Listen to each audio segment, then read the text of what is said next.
Continuamos en la parte final de Visión Integral y bueno, la Asamblea de las Naciones Unidas, ¿no? Parece ser que continúa ese espacio abordado por el tema de la guerra. Fue el tema principal por la declaración del presidente de Rusia, Vladimir Putin, en donde un comunicado en esta semana, pienso que el día miércoles fue, el día martes o miércoles, se destapó con que Rusia tenía armas igual o en mejores condiciones tecnológicas que los miembros de la OTAN. Entonces ahí eso parece ser inclusive como una amenaza. Otra medida que declaró fue la apertura a llamado a servicio obligatorio a 300.000 reservistas.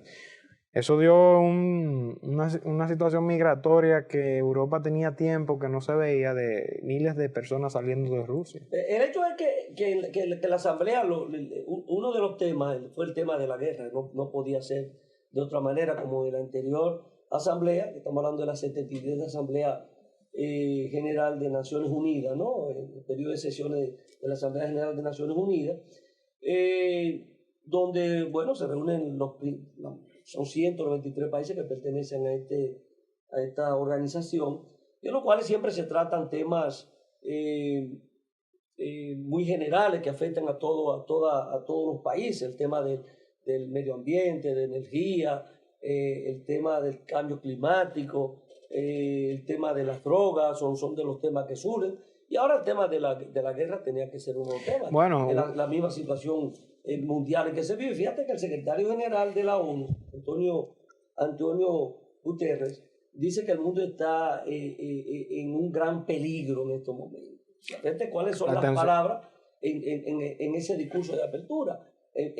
Cómo hoy en día hay una crisis que nos afecta a todos y que esa crisis ha sido producto, después de salir de la pandemia, entonces cómo tenemos una guerra y que esa guerra está afectando a todo el mundo y no solamente afectándolo por el tema de la carestía de los alimentos, de la escasez, de los altos precios, sino con el mundo a borde de una catástrofe mundial, porque se está hablando estamos más cerca de una guerra nuclear que en cualquier otro momento después de la Segunda Guerra Mundial. Bueno, hay que destacar la intervención del presidente de Ucrania, Volodymyr Zelensky, en donde se le pide la continuidad del apoyo en armamento hacia Ucrania, pero también fue enfático con que se aumentaran las sanciones al gobierno de la... Que lo sacaran del Consejo de Seguridad. Que lo sacaran del Consejo de Seguridad.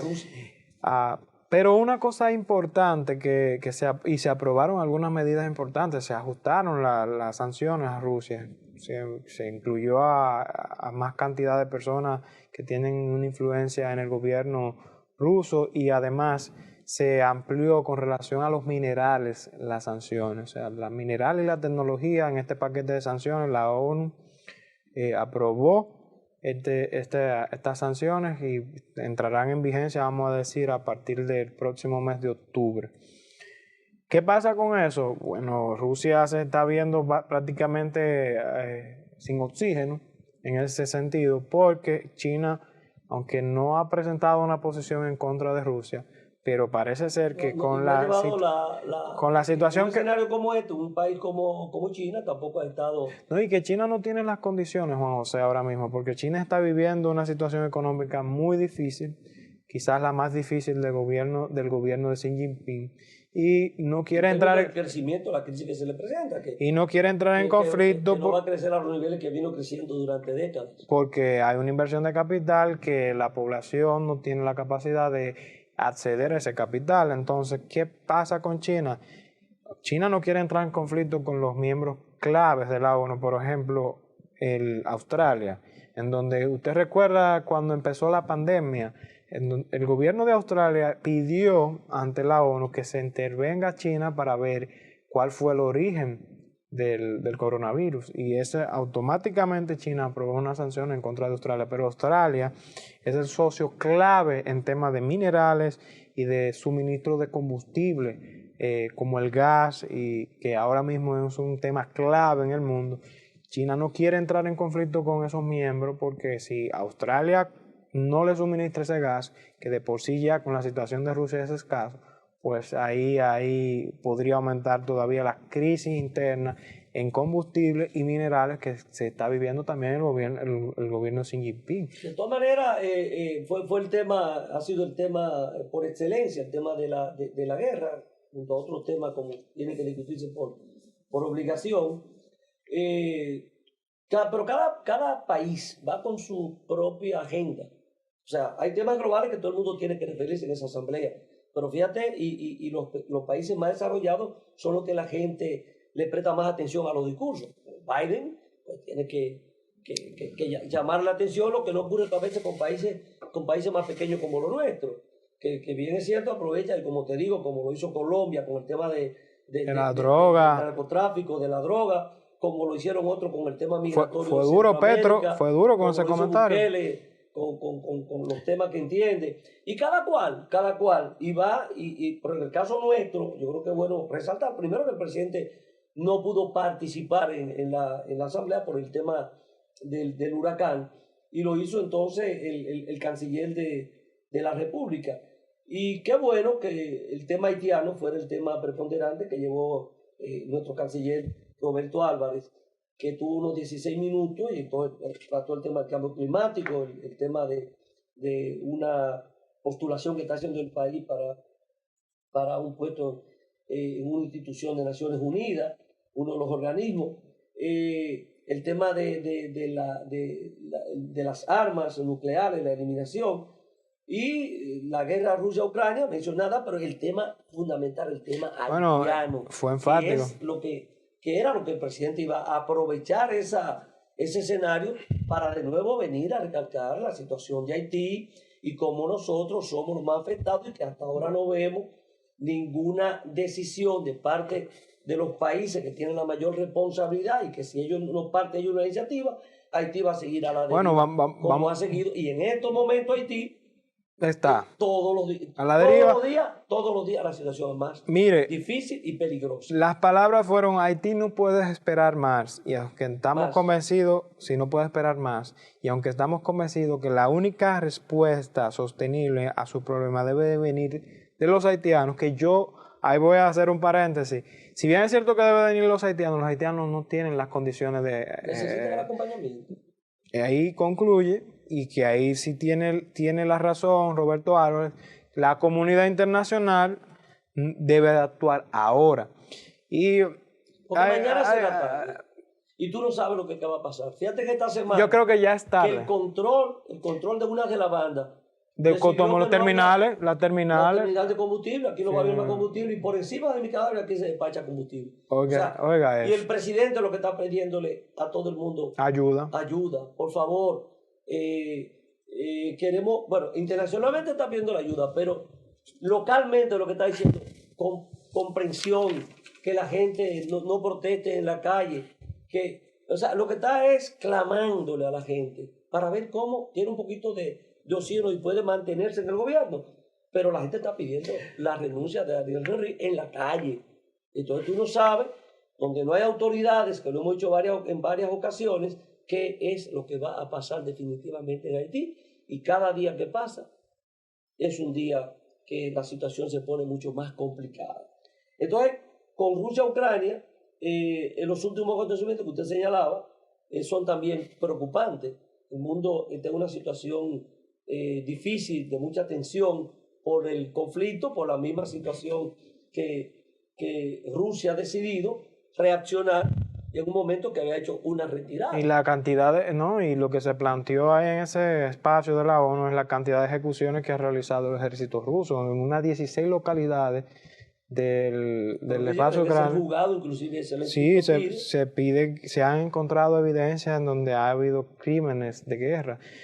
Un punto que yo creo que reflejó el discurso de Vladimir Putin es que la retirada y la pérdida de gran cantidad de terreno. Se ve que Rusia estaba en algún momento, o sea, estaba perdiendo la guerra. Yo pienso... Porque esa retirada y ahora está ofensiva. Yo pienso que hay un punto de inflexión aquí en esa situación. Porque, mire, Rusia se jactó de decir que tenía un ejército entrenado y tecnológicamente de punta. Y superior. De punta. Y superior. Entonces lo que pelea en tu territorio que pelea en otro territorio. Pero no puede ser. Y Ucrania no está pero Ucrania ha peleado con los países. Pero vamos a decir que sí, pero en cierto momento. Porque el plan ruso era que en menos de una semana, con la invasión progresiva y estamos ya desde febrero. 8 meses. Fíjese que él sigue llamando operación especial, no le llama invasión, porque se suponía que debía ser una operación casi especial. 8 meses ya. Y ya vamos, sí, casi 8 meses vamos de guerra. Pero no resultó ser ninguna operación especial. ¿Por qué? Porque que la burocracia y la ineficiencia del ejército ruso no le permiten la toma de decisiones en el campo de batalla de manera oportuna ejecutar. Diferente al ejército ucraniano. Oiga, la diferencia ha estado ahí, Juan José. Y quizá no se esperaba esa reacción, quizá no se esperaba esa fortaleza. Bueno, que también las condiciones de conocimiento del terreno. Quizá no esperaban tampoco que iba a tener el respaldo que ha tenido en armamentos. Y ahí es otro punto, pero una de las cosas que se ha evidenciado es que el ejército ruso, igual que ha pasado en anteriores ocasiones, tiene demasiada deficiencia en entrenamiento, inclusive en algunas cosas. Se acude al tema de los reservistas porque ya se están perdiendo muchos soldados. Pero tú vas a llevar al frente gente no entrenada. Gente que no tiene todo el entrenamiento, que ha pasado por un servicio militar obligatorio, pero que no pasa de ahí. Y fíjate también cómo inteligentemente hay un plebiscito hasta el día 27 para la zona del Donbass, Lugansk y Donetsk,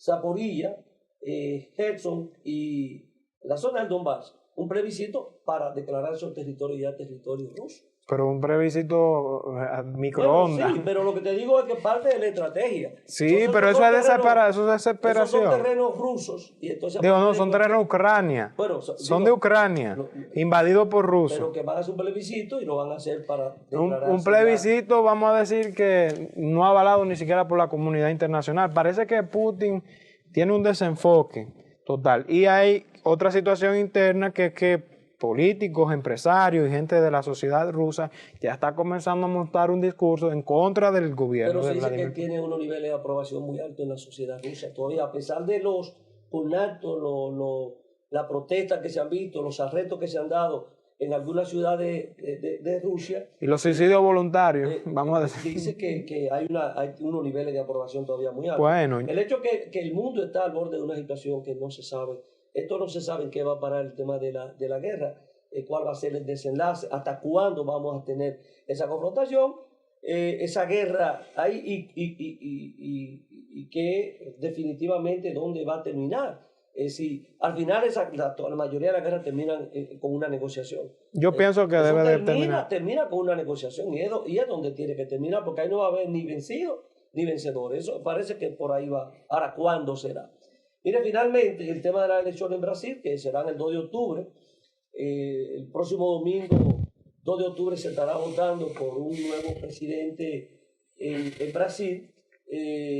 Hay segunda vuelta, estamos hablando de una primera vuelta por un país enorme, inmenso, que van a acudir a las urnas 156 millones de electores, que no es paja de coco, como decía un amigo mío, y cosas que se parecen. Son mucha gente. Estamos hablando de que Lula tiene hasta ahora mismo, frente al actual presidente Jair Bolsonaro, tiene una gran ventaja. Estamos hablando que se está entre un 45-47%, y Bolsonaro se está manejando entre un 35-33%. O sea, la diferencia es, aunque no tiene los números para una primera vuelta, pero si llega al 47%, eso se va por ahí, podría ganar las elecciones en la primera vuelta. Y eso es un caso de estudio.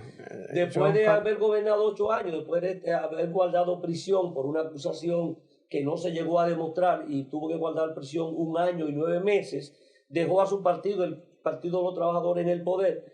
Dilma Rousseff es destituida antes de cumplir el segundo periodo. Vino un Twitter ahí y gobernó el resto del periodo, y entonces viera lo que tuvo Brasil. Un hombre que, como Ignacio Lula da Silva, que sacó al Brasil, más de 50 millones salieron de la pobreza, un país que avanzó, se colocó, pero fue en la sexta economía del mundo, y eso hoy en día ya no es así. Bueno, no qué número tiene, en qué posición está Brasil en este momento, pero Lula llegó a colocar la sexta economía del mundo. Yo pienso que eso debe ser un caso de estudio, pero nosotros esperamos que sea lo mejor, porque Latinoamérica ha tenido demasiadas situaciones convulsas. Pero parece que eso indica que Ignacio Lula Silva va a venir al poder. Después de abandonarlo 8 años, gobernó 8 años, después de salir y durar 12 años fuera del gobierno, va a volver a retomar el poder. Es lo que en este momento pues, se está estilando. Hace 11 años que dejó el poder, en el 2011, y va a retornar al poder en el 2023. No, pues yo pienso vamos a ver. Bueno, ojalá sea lo mejor para Brasil, de verdad, y para América. Hemos llegado al final de Visión Integral, así es que nada, el próximo domingo estaremos acá, si Dios lo permite. Bueno, feliz Seguirse cuidando y que el país pues nos siga protegiendo, Dios nos siga protegiendo para que no venga, todavía esto está muy activo, la